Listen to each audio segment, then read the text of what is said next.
Venezuela hasta más o menos 1940, eso es un poco menos de la mitad del siglo pasado, era un país inviable, un país parecido a lo que eran los países de Centroáfrica, porque muchas enfermedades le tenían encima, se le montaron, la acogotaron, provocaban muchos enfermos, muchos muertos. Y esto eran, digamos, las grandes endemias, aquellas que se transmiten por picadura de mosquitos, por el agua mal utilizada o el agua que no potable. Y eso era un problema de salud pública muy grande en Venezuela. Justamente hacia el año 45, estamos hablando ya de casi 80 años, hubo una campaña de limpieza del país, una campaña de ataque a estas epidemias, a estas endemias, y eso tiene un nombre, que es Arnoldo Gabaldón, que fue quien dirigió todo ese proceso. Y después de culminado largos 15 años, hacia el año 60, Venezuela se transformó en un país con una capacidad de resolución grande, con las endemias controladas, sobre todo las grandes, que eran dos: la malaria o paludismo. Esto era 1 millón de enfermos por año, y esto era el gasto de dinero en enterrar enfermos. Y la otra era la anquilostomiasis, estos gusanos, anquilostomos, que te provocan la muerte del paciente por hambre, por anemia, porque ese es un gusano que se chupa la sangre de la persona.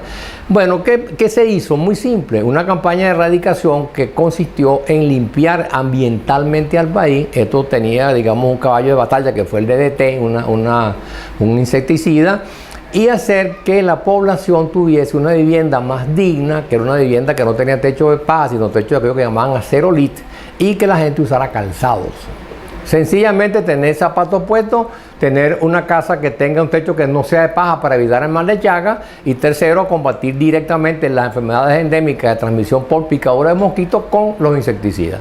Eso duró esos 12 largos años y se controló y quedamos casi en cero.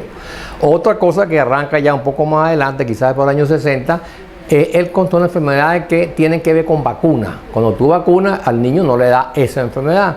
Esas eran dos grandes caballos de batalla, lo que se llamaba la vacuna triple bacteriana, que te protegía contra difteria, contra tosferina y contra tétano. Eso provocaba muchas muertes en Venezuela. Y la llamada triple viral, que es un poquitico años después, que te protegía contra sarampión, rubiola y parótida. ¿Qué pasó? Bueno, 20 años después, Venezuela, de 1 millón de enfermos de malaria o paludismo por año, pasó a tener apenas 6.000.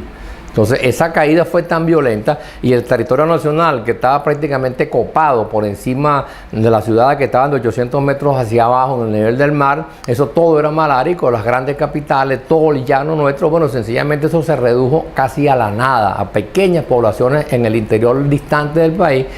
Y bueno, ahí que empezamos a disfrutar de algunas cosas que fueron certificaciones escritas. Venezuela fue declarada único país del mundo en el año 60 libre de malaria, cero malaria para imagínate, aquella cosa, estábamos viviendo la gloria de ese control. Y eso tuvo continuidad en la gente que, digamos, después se formó, después de Gabaldón, de Epifano, de Conví, que siguió trabajando en este campo, y ahí me cuento yo.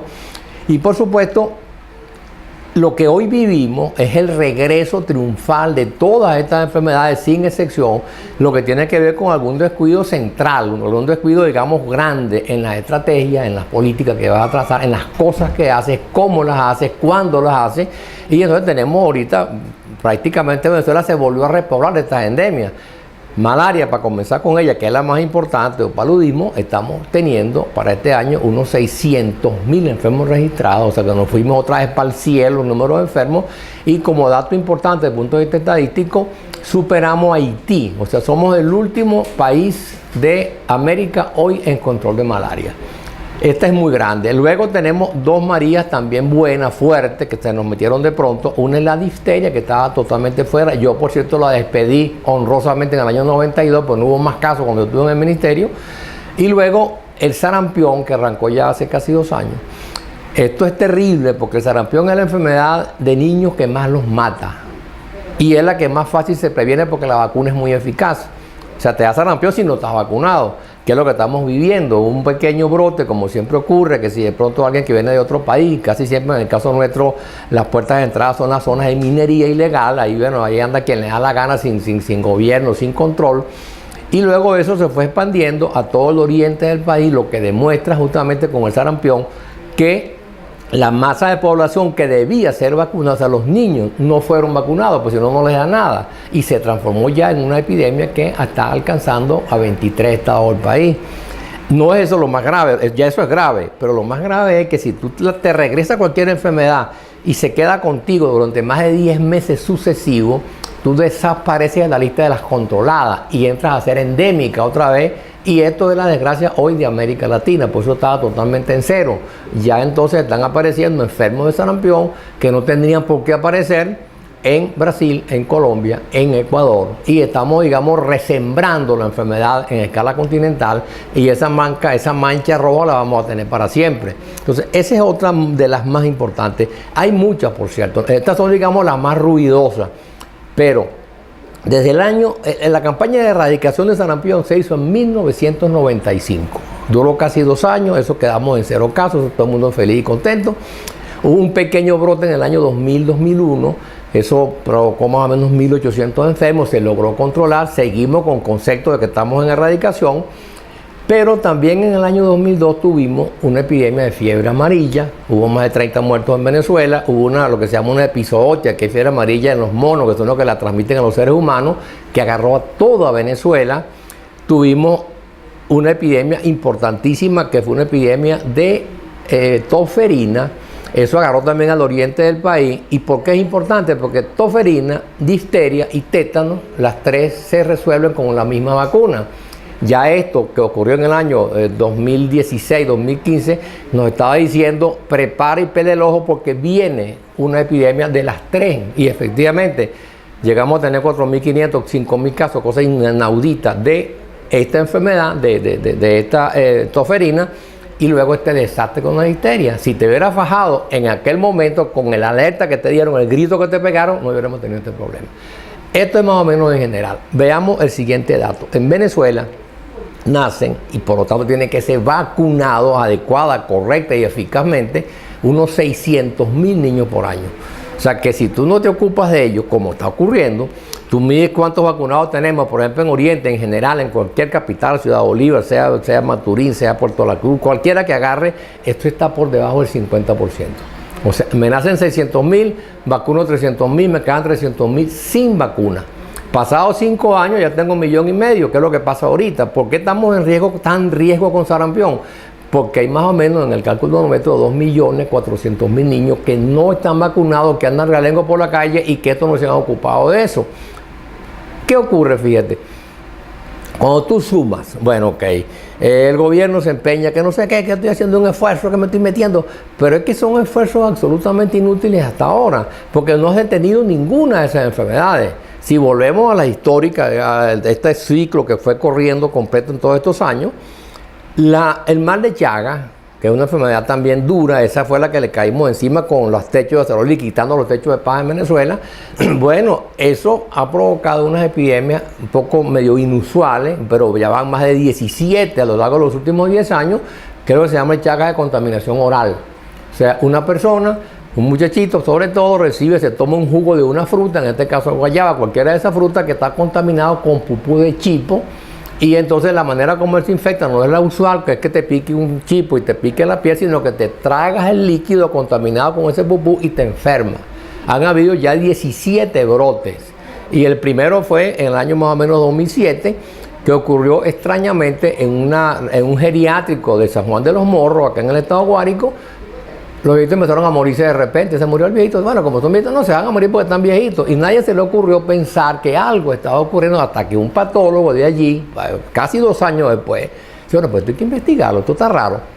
Se ponen a revisar retrospectivamente las autopsias y consiguieron que la causa de muerte de todos era mal de Chagas. Bueno, ¿pero qué está pasando aquí? Se ponen a revisar el albergue donde estaban los viejitos. Bueno, la cocina, en un depósito, en una alacena de donde estaban los alimentos, el arroz, la pasta, estaba totalmente llena de pupú de chipo. Entonces, ahora, ¿cómo es posible que eso ocurra en un país medianamente higiénico, medianamente limpio? Luego tenemos las epidemias de lo que llaman enfermedades hídricas, que se transmiten con la ingestión de agua contaminada o no potable.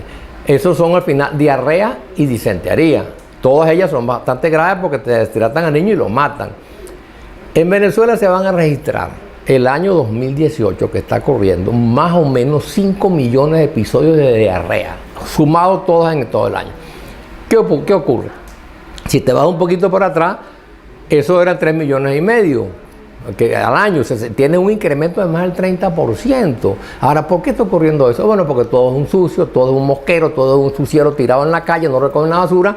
Y lo más grave de esto es lo que se llama la higiene de los alimentos, que es que lo que yo me como en la escuela, en la guardería, donde tengo que ir a trabajar.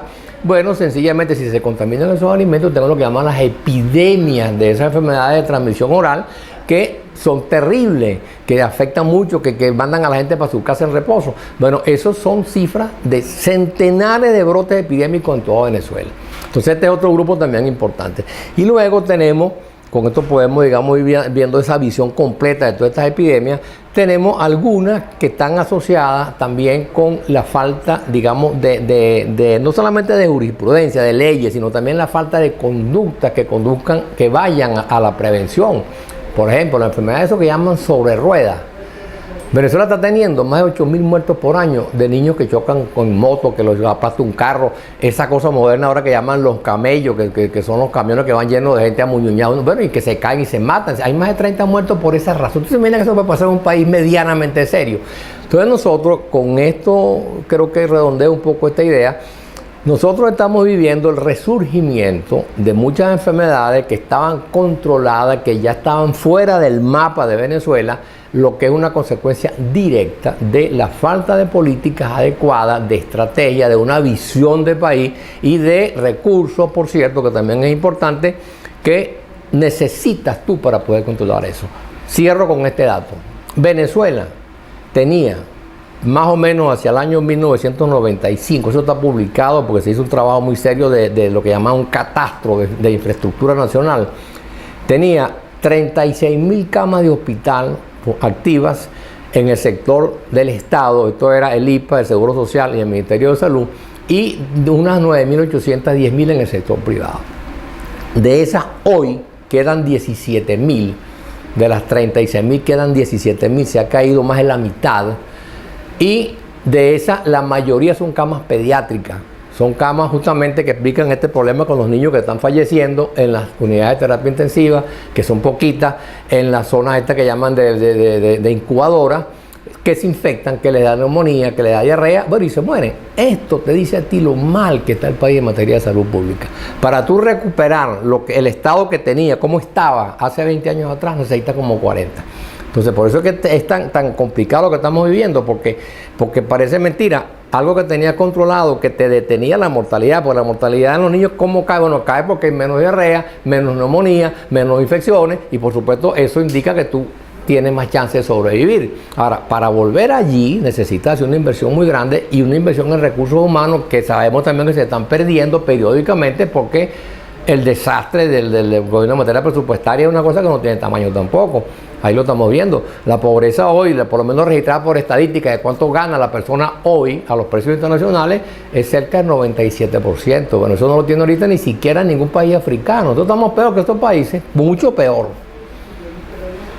Bueno, no sé qué otra cosa quisieran conversar, pero creo que hemos dado una panorámica de cómo están las cosas y yo personalmente no soy optimista, por supuesto, pero bueno, creo que nuestro deber es denunciar, hablar, decir las cosas, pedir soluciones, ofrecer soluciones, presentarlas y bueno, ver si algún día nos oyen.